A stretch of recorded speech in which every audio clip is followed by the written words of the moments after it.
께서 우리에게 주시는 말씀은 창세기 8장 말씀이 되겠습니다.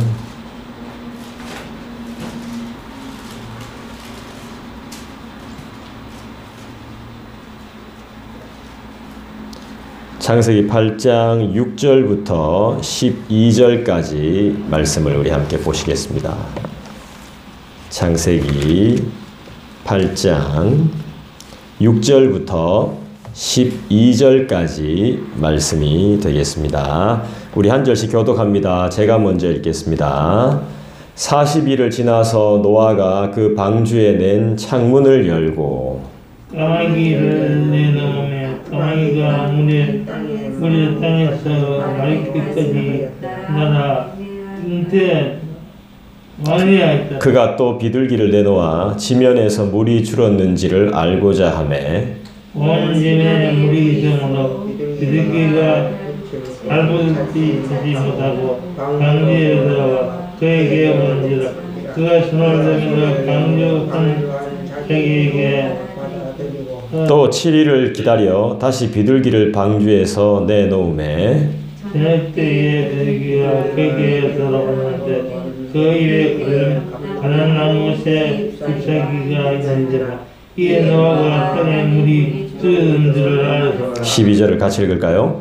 또 7일을 기다려 비둘기를 내놓음에 다시는 그에게로 돌아오지 아니하였더라. 아멘. 오늘은 행복한 기다림이라는 말씀으로 제목을 가지고 함께 말씀을 나누겠습니다. 그리스도인은 어떤 사람인가를 한번 고민해 봅니다.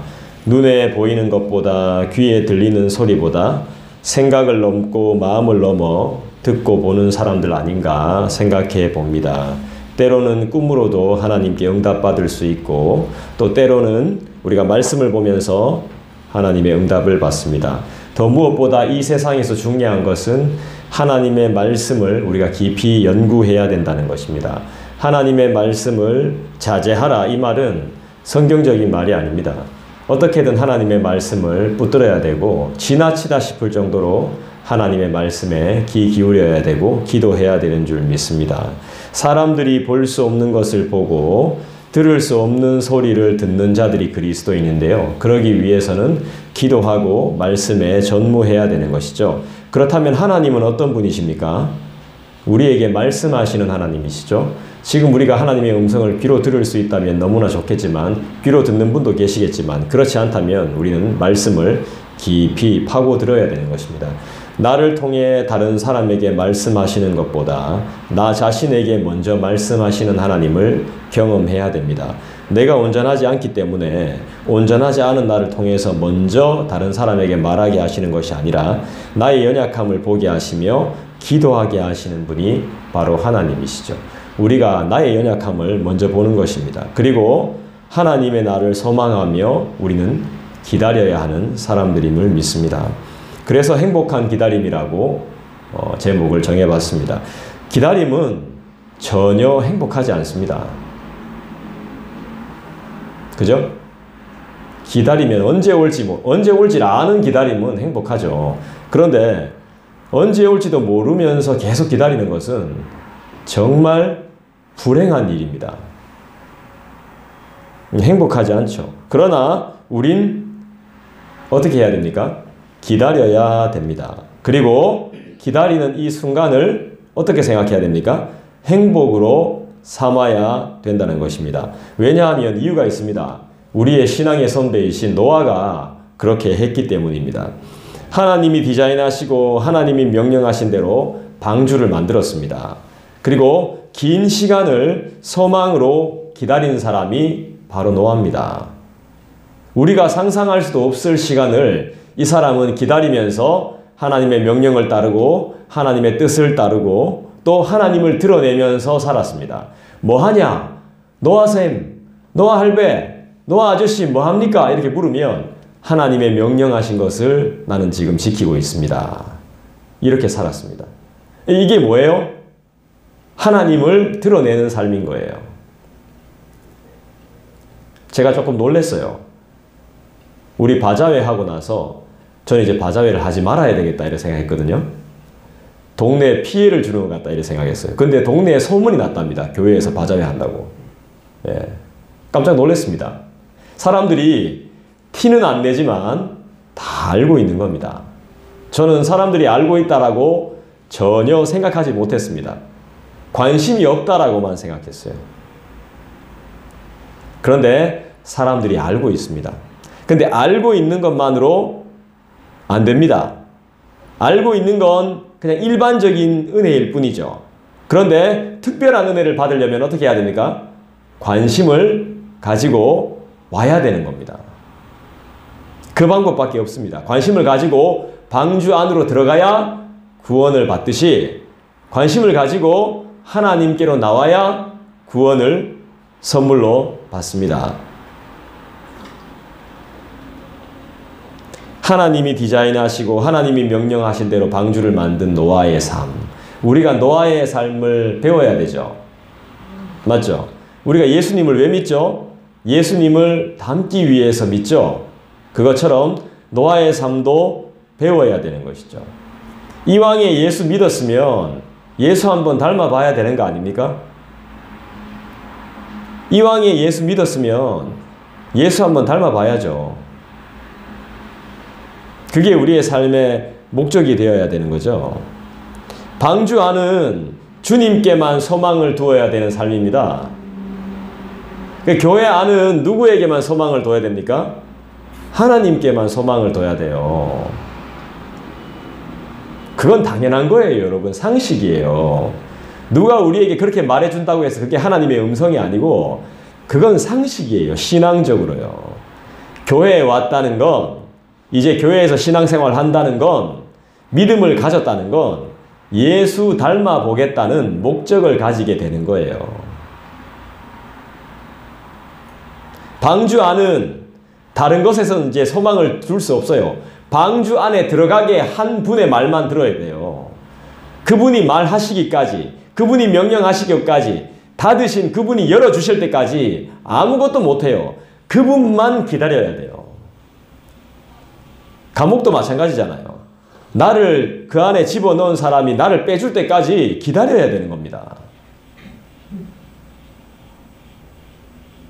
방주하는 주님께만 소망을 둬야 돼요. 열어주신 분도 닫으신 분도 하나님이시기 때문에. 닫았으면 반드시 열릴 때가 있겠죠. 우린 방주 안에 있습니다. 어디에 소망을 둬야 됩니까? 그렇죠. 어떤 분은 이렇게 말씀하시더라고요. 오늘 우리가 나누는 이 본문의 말씀은 기록의 필요성이 없다라고.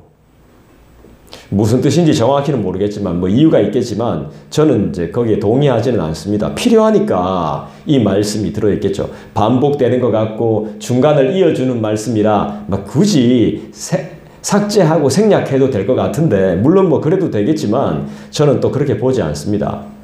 여기서 또 하나님의 진실하심과 하나님의 진리를 우리가 발견해야 되지 않겠습니까?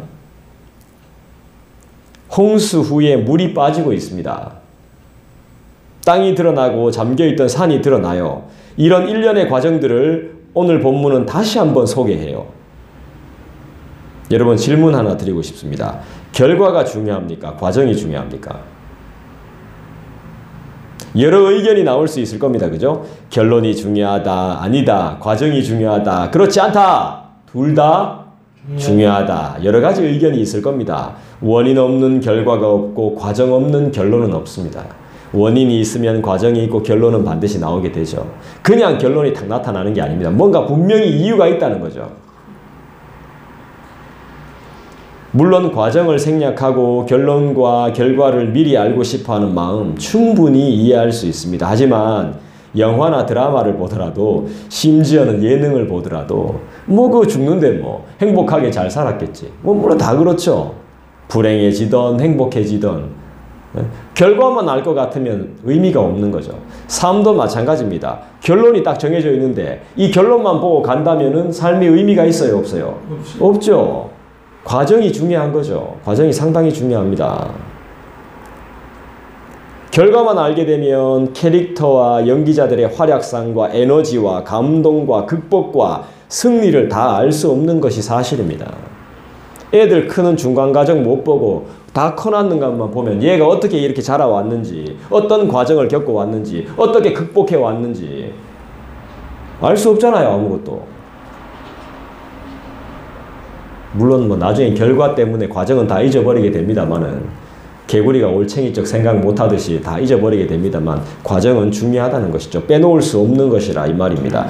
결과가 중요하지만 과정도 이에 못지않게 중요하다고 말씀드리고 싶습니다. 그러니까 오늘 본문은 과정입니다. 과정. 결과가 나오기 위한 과정이라고요.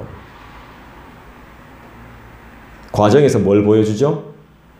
작지만 뭔가를 보여주고 있습니다. 바로 더디지만 뭔가를 보여주고 있습니다. 두 글자입니다.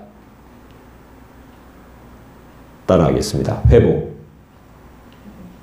따라하겠습니다. 회복. 네. 회복을 보여주고 있습니다. 타락해서 죄를 지어서 회개하지 않아서 명령을 듣지 않아서 이 땅에 호흡하는 모든 것들이, 코로 숨쉬는 모든 것들이 하나님의 심판을 받습니다. 이제 그 심판이 끝나고 세상이 회복되는 과정을 이제 보여주고 있는 거죠. 그렇습니다. 바로 회복의 과정이에요.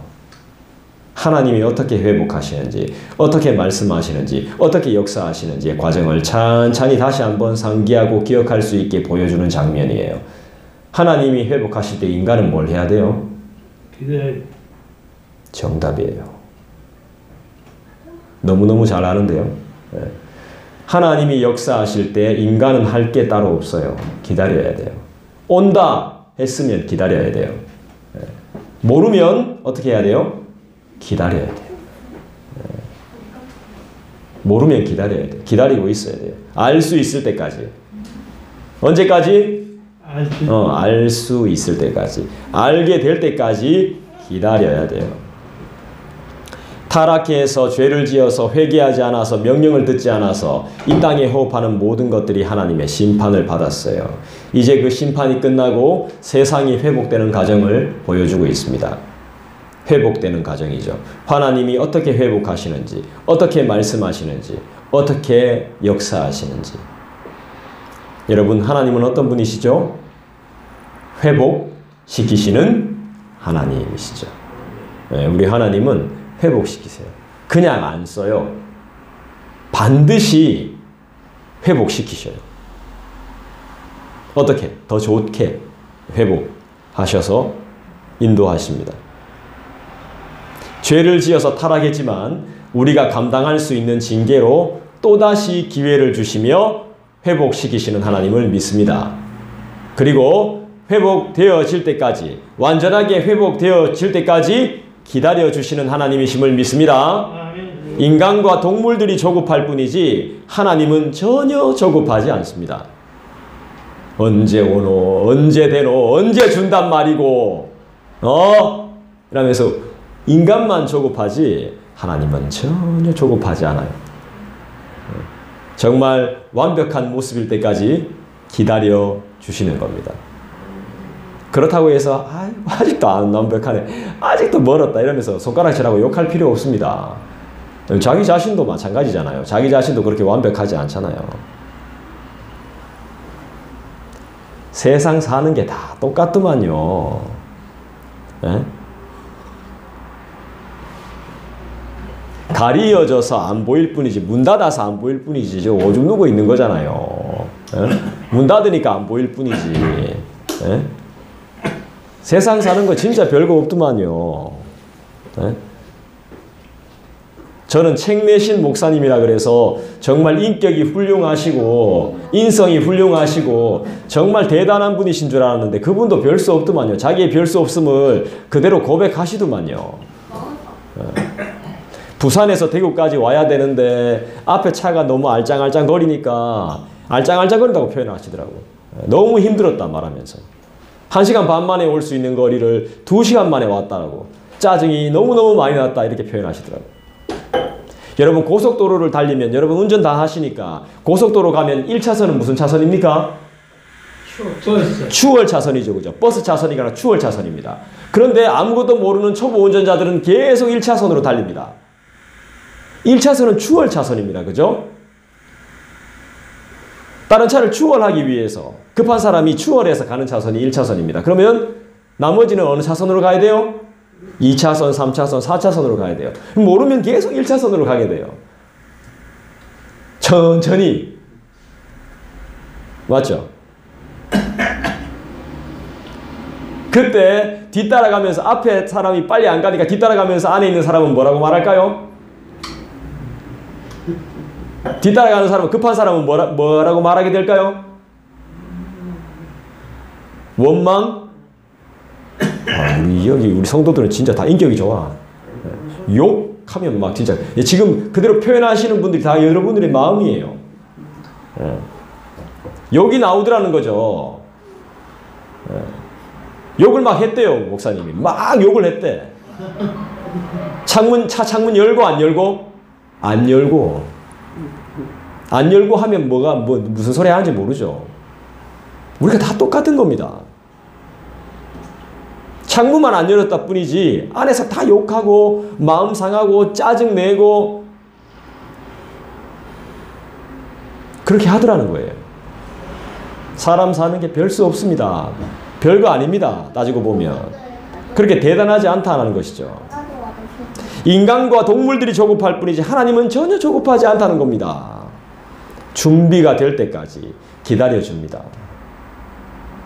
우린 이걸 닮아야 됩니다. 준비가 될 때까지 기다려줘야 됩니다. 그분이 나의 오랜 방황을 지금도 참아주고 계시듯이 우린 참고 또 참고 인내하며 기다리고 또 기다려 주어야 하는 것입니다. 어떤 분이 고민을 상담했습니다. 첫째가 애가 몇 명 있는데요. 애가 한 3명이래요. 제가 애국자라고 이야기해 줬습니다. 그런데 옆에 있는 제 후배가 애가 4명이래. 10년 만에 만났는데. 대단하다. 이렇게 이야기했죠. 근데 고민이 있다는 겁니다. 그래도 걔 중에는 첫째가 제일 똑똑하다는 거예요. 제일 바르고 제일 똑똑하고 제일 영리하고 제일 좋은데 학교에서 시험을 쳤는데 60점 맞았다는 거예요. 저번 달엔 70점 맞았는데 이번 달엔 60점 맞았다는 거예요. 그런 고민하지 마세요. 60점 맞으면 어때요? 우리 애는 차에 받칠 뻔했는데. 고민할 게 아닌 겁니다. 그 맞은편에 있던 분이 그거 고민할 게 아닙니다. 우리 아는 어제 집에 안 들어왔어요.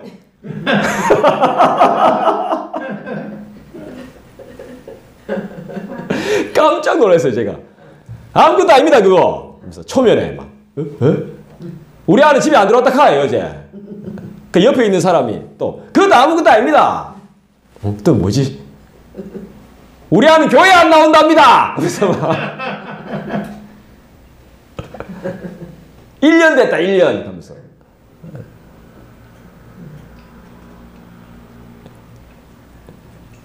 그건 아무것도 아닙니다. 하면서 또 옆에 또 이야기해. 이건 또 뭔가 싶어가지고. 우리 아빠는 바리새인이라고. 교회 온 동네방네 소문내고 다닌다고. 바리새인이라고. 다들 이런 문제를 안고 사는구나. 시험 성적 60점 맞은 건 아무것도 아닙니다, 진짜.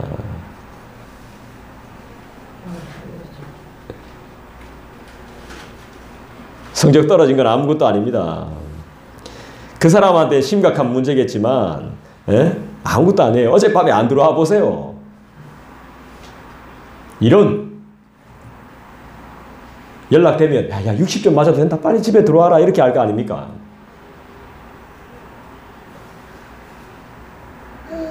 앞으로 우리에겐 어떤 시련과 문제가 발생할까요? 지금 우리가 겪고 있는 문제는 아무것도 아닐 수도 있습니다. 더 큰 일이 있을지도 모릅니다.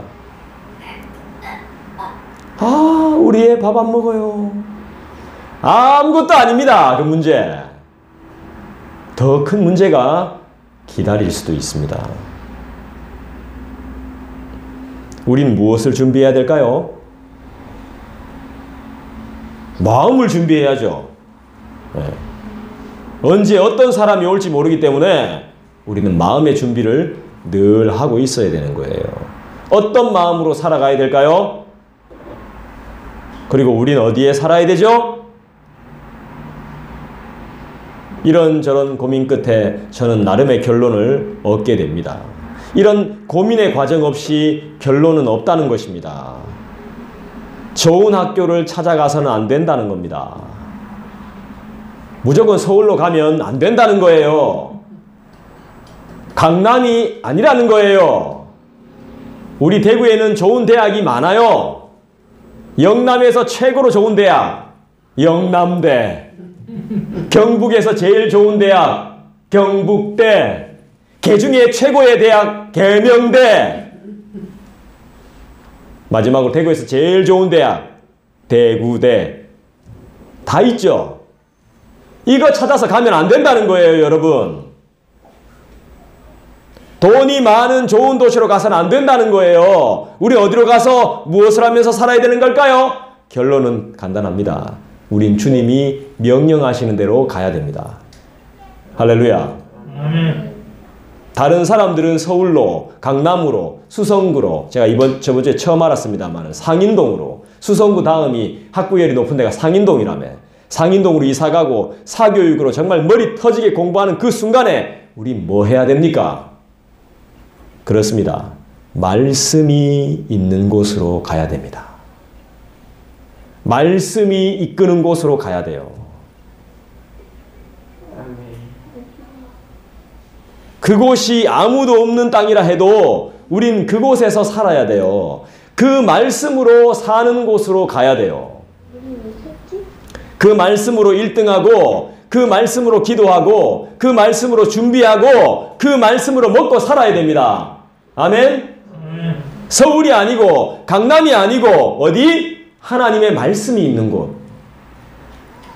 아, 다시 시지로 돌아가야 된다. 아, 다시 대실로 가야 된다. 이게 아니고 어디? 하나님의 말씀이 있는 그곳. 하나님의 말씀이 살아 숨쉬는 그곳이 어딥니까? 여기고 하나님이 보여주실 거라고 믿습니다. 여러분 10절 12절을 다시 한번 읽어봅시다. 창세기 8장 10절 12절 10절 같이 읽어볼까요? 시작. 또 7일을 기다려 다시 비둘기를 방주에서 내놓으매. 12절 같이 읽겠습니다. 시작. 또 7일을 기다려 비둘기를 내놓으매 다시는 그에게로 돌아오지 아니하였더라.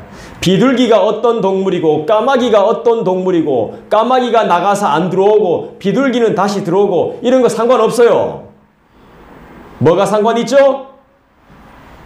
불이 빠졌나 안 빠졌나? 물이 빠졌나 안 빠졌나가 상관이 있어요? 10절과 12절의 공통점이 뭡니까? 10절과 12절이 말씀하고 있는 공통점이 뭐예요?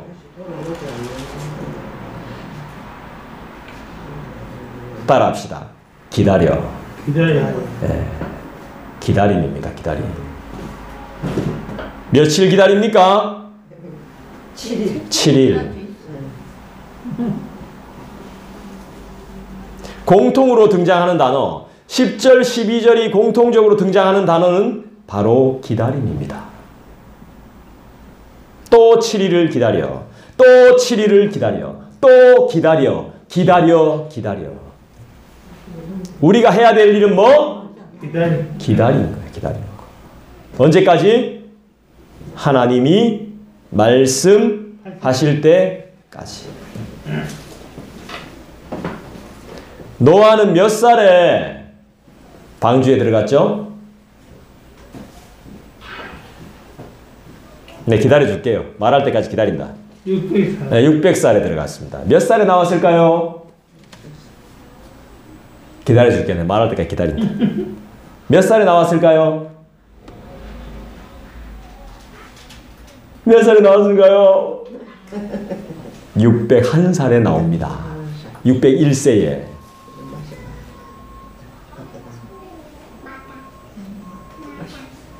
잘 견뎠습니다. 박수합시다. 왜 그 안에서 1년을 버팁니까? 아, 정말 대단하죠. 어떻게 견딜 수 있습니까? 여러분, 모르면 못 견딥니다. 내가 지금 살고 있는 것이 어떤 곳이고 하나님이 어떤 비전을 갖고 계시고 하나님의 뜻이 무엇인지 모르면 그곳이 지옥입니다. 지옥.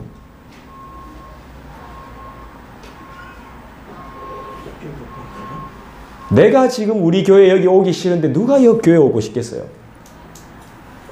어?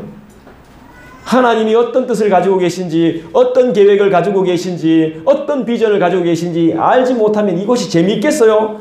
기다리는 순간이 재미있겠어요? 맨날 지치죠. 말 안 해야지 하면서도 이야기하게 되죠. 부정적인 것들을. 모르면 그렇게 된다니까. 모르면. 알려고 하지 않으면 그렇다니까. 어쩔 수가 없습니다. 그건 누구나 똑같습니다. 기다릴 줄 아는 지혜가 없으면 아무것도 못합니다. 뭐 노아는 똥 안 싸고 밥 안 먹습니까? 근데 노아는 어떻게 그렇게 견뎠어요? 에? 그 힘든 시간을 알았다는 거예요. 무엇을 알았죠? 하나님이 어떤 분이시고 자신이 어떤 존재인지를 분명히 알았다는 거예요. 그리고 자신이 함께 있게 될 동물들의 습성과 짐승의 스타일을 다 파악하고 있었다는 것입니다.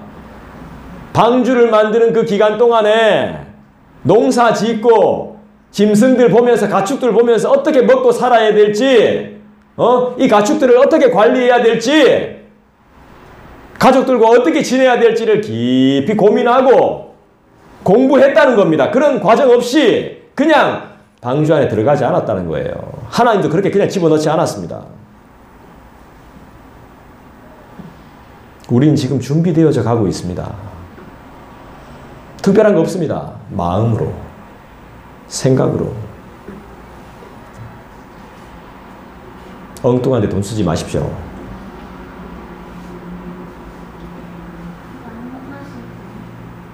노아는 참 지혜롭죠. 근데 이 지혜를 누가 주셨죠? 하나님이 주셨다는 거예요. 그 안에서 생활해야 되기 때문에 그 안에서 생활할 수 있도록 하나님이 공부하게 하시고 지혜를 주셨다는 거예요. 그러니까 하나님께 맡겨야 되는 거예요. 내 자식 남한테 맡기지 마세요. 나한테도 맡기지 마. 내 자식은 내가 키워야 되는 거야. 내가. 내 자식은 내가 양육시켜야 돼요. 잘할 수 있게 바르게. 왜 남한테 맡깁니까? 남한테 맡긴다고 해서 큰 기대하지 마세요. 내 자식도 내가 제대로 못하는데 남의 자식을 어떻게 내가 다 봅니까? 말도 안 되는 거죠. 도와줄 수는 있죠. 공부할 수 있게 도와줄 수는 있습니다. 하지만 진짜 제대로 된 케어는 내가 하는 겁니다. 사람들 큰 교회 가죠. 잘 막 이렇게 막 양육 잘 시키려고. 택도 없는 소리입니다. 내 자식 아니기 때문에 그렇게 잘 키워주지 못합니다. 분명히 결핍이 생깁니다. 교육 시스템이 좋아도 결핍이 생깁니다.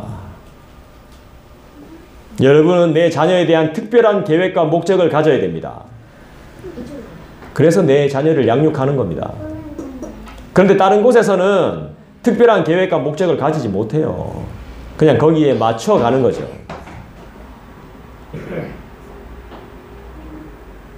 여러분, 알아야 버틸 수 있습니다. 모르는데 어떻게 버팁니까?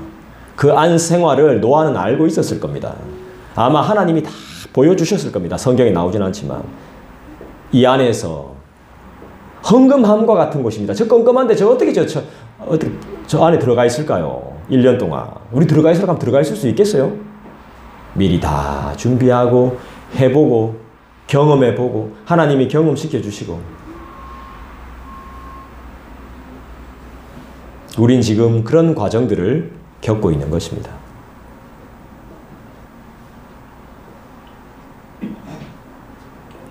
주님이 가르쳐 주시는 것만 알면 됩니다. 더 많이 알아봤자 더 좋을 거 없습니다. 걱정만 더 쌓이게 됩니다. 주님이 가르쳐 주시는 것만 알면 버틸 수 있습니다. 견딜 수 있어요. 우리에게도 하나님이 적당히 알려주십니다. 설교를 준비할 수 있게 해주시잖아요. 하나님이. 기도할 수 있게 해주시잖아요. 기도 제목 주시잖아요. 말씀을 보면서 큐티하게 해주시잖아요. 그리고 말씀을 암송하게 해주시잖아요.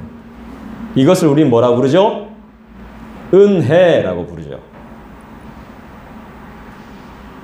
나머지는 다 하나님이 알아서 하십니다. 선교, 전도, 구제, 교육, 훈련은 우리가 하는 것 같지만 하나님이 하시는 거예요. 우리가 하는 게 아닙니다.